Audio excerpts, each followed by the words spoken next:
Hello दोस्तों, आज मैं एक पिता की हार्ट टचिंग स्टोरी आप लोगों से शेयर करूंगा। यह दिल को छू जाने वाली स्टोरी एक पिता की जज्बातों की कहानी है। इस कहानी से आप लोगों को बहुत कुछ सीखने को मिलेगा। इस कहानी को लिखने का मेरा एक ही मतलब था कि मैं पिता की भावनाओं को आप लोगों के साथ बहुत ही सुंदर स्टोरी में पिरोकर आप लोगों से शेयर करूं। आपने माँ के बारे में तो बहुत सुना होगा, बहुत जगह पढ़ा भी होगा। माँ के लिए अच्छी अच्छी हिंदी कहानियाँ लिखी गई हैं, लेकिन पिता के बारे में बहुत कम ही लिखा गया है। दोस्तों, यह हार्ट टचिंग स्टोरी उन फादर्स को समर्पित जो अपने परिवार के लिए जी जान से काम करते हैं, खुद की इच्छाओं को मारकर अपने बच्चों के सपनों को पूरा करते हैं। यह स्टोरी शुरू होती है जब मैं अपने घर से गुस्से में बड़बड़ाते हुए निकल आया था और बस स्टैंड की तरफ आगे बढ़ने लगा। मैं मन ही मन बड़बड़ा रहा था, पता नहीं कितने पैसे छुपा रखे हैं, लेकिन मेरे लिए एक बाइक नहीं ले सकते। अब मैं यहाँ से चला जाऊँगा और तब तक वापस नहीं आऊँगा जब तक मैं खुद के पैसों से बाइक नहीं खरीद लेता। इतना सोच ही रहा था, तब भी मेरे पैर में मुझे कुछ चुभने की एहसास हुआ। नीचे देखा तो समझ में आया कि जल्दीबाजी में पापा का जूता पहन आया हूँ। उन जूतों में कीलें उभरी हुई थी जो मेरे पैर में बार बार घाव किए जा रही थी, लेकिन उस समय गुस्सा अधिक था तो मैं बड़बड़ाते हुए आगे बढ़ गया। एक रात मुझे याद है कि मैं पापा का पर्स भी साथ लाया हूँ। मेरे खुरापाती दिमाग में एक ख्याल आया, क्यों न आज पापा का पर्स चेक किया जाए, जिसे आज तक उन्होंने किसी को हाथ तक लगाने नहीं दिया था। पता नहीं कौन सा खजाना छुपा है इस पर्स में जो किसी को हाथ नहीं लगाने देते। जब मैंने पापा का वह पुराना पर्स खोलकर देखा तो उसमें पैसे तो नहीं मिले, लेकिन पैसों की जगह पे एक छोटी सी दाई रखी हुई थी। तब मैंने सोचा, ओह, तो यहाँ खजाना छुपा रखा है।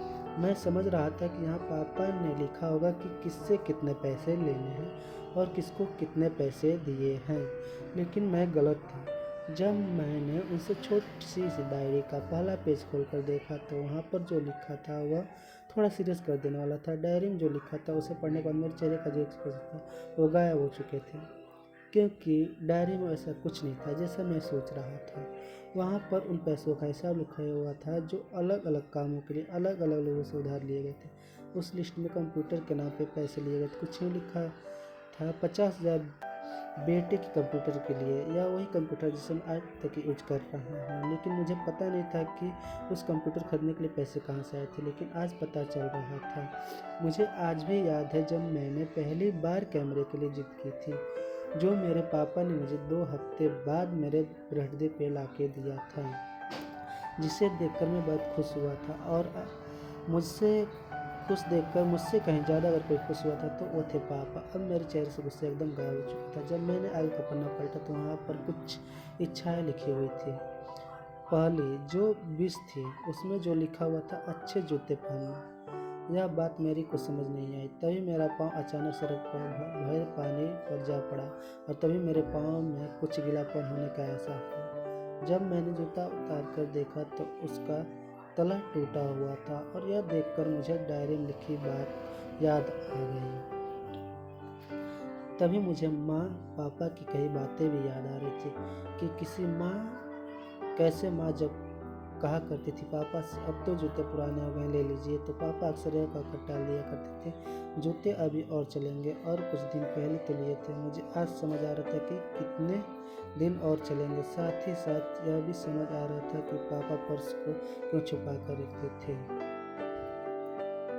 तभी उस डायरी को पढ़ते हुए बस स्टैंड पर बड़ी बेंच पे आकर बैठ गया। अब उस डायरी का आखिरी पन्ना बचा हुआ था। उस पन्ने को जब मैंने पलट कर देखा तो वहाँ पर कल की डेट लिखी हुई थी। तारीख के नीचे लिखा हुआ था 50,000 रुपये बाइक के लिए। बस इतना पढ़ा और दिमाग सन रह गया। अब मेरे मन में कोई शिकवा गिला नहीं बचा था, बस मेरी आंखों से आंसू चले आ रहे थे। मुझे आज तक नहीं पता तब मैं क्यों रोए जा रहा था। अब मैं जल्दी से घर की तरफ भाग रहा, लेकिन जूतों की वो कील पाँव में अभी तक घाव बनाने में कामयाब हो चुकी थी। मैंने जूतों को रास्ते में निकाल कर फेंक दिया और भागते लड़खड़ाते हुए घर जा पहुंचा, लेकिन पापा घर पे नहीं थे। मैं समझ गया वह कहाँ थे। मैं सीधा पास वाली बाइक की तरफ भागा। पता नहीं आज कहाँ से इतनी ताकत आ गई थी। मैं भागते हुए थक नहीं रहा था और वह बिना जूतों के नंगे पैर। जैसे तैसे मैंने बाइक एजेंसी पहुंचा। पापा वहीं थे। मैंने पापा को दौड़ के गले लगा लिया और मेरी आंखों से आंसू रुकने का नाम ही नहीं ले रहे थे। पापा समझ नहीं पा रहे थे आखिर हो क्या रहा है, मैं रो क्यों रहा हूँ। मैंने पापा से कहा, पापा मुझे मोटरसाइकिल नहीं चाहिए, आप अपने लिए जूते ले लीजिए। अब आज से मैं जो करूँगा अपनी मेहनत से करूँगा, बलबूते करूँगा। यह हार्ट टचिंग स्टोरी लिखते हुए आज मेरी आंखें नम हुई। मैं आज आपसे कहना चाहूँगा, ठीक ऐसे ही होते हैं हमारे पिता। हम अक्सर देखते हैं कि हम अपनी माँ से हर बात शेयर करते हैं और माँ को इसके बदले हमें बहुत प्यार देते हैं, लेकिन एक शख्स ऐसा होता है जो हमें छुप कर प्यार करता है। वह होते हैं हमारे पिता। यह परिवार में एकमात्र ऐसा व्यक्ति होता है जो अपने बच्चों से बिना बताए छिपकर प्यार करता है, खुद की इच्छाओं को मारकर बच्चों के लिए सपने देखता है और उनकी खुशी में ही खुशी हो जाता है। मुझे नहीं पता कि आप अपने पेरेंट्स की इज्जत करते हो या नहीं, लेकिन अगर आप अपने के पास पेरेंट्स हैं तो आप बहुत खुशनसीब हो, क्योंकि इस दुनिया में बहुत से लोग को तो पेरेंट्स का प्यार भी नसीब नहीं होता। अंत में मैं यही कहना चाहूँगा कि माँ बाप की भावनाओं को सम्मान करें। अगर आप सभी को वीडियो पसंद आए तो वीडियो को लाइक करें, शेयर करें, कमेंट करके बताएं कहानी वीडियो कैसा लगा और चैनल पर नए तो चैनल को सब्सक्राइब करें। मिलते हैं अगले नई कहानी वीडियो के साथ, तब तक के लिए बाय, धन्यवाद।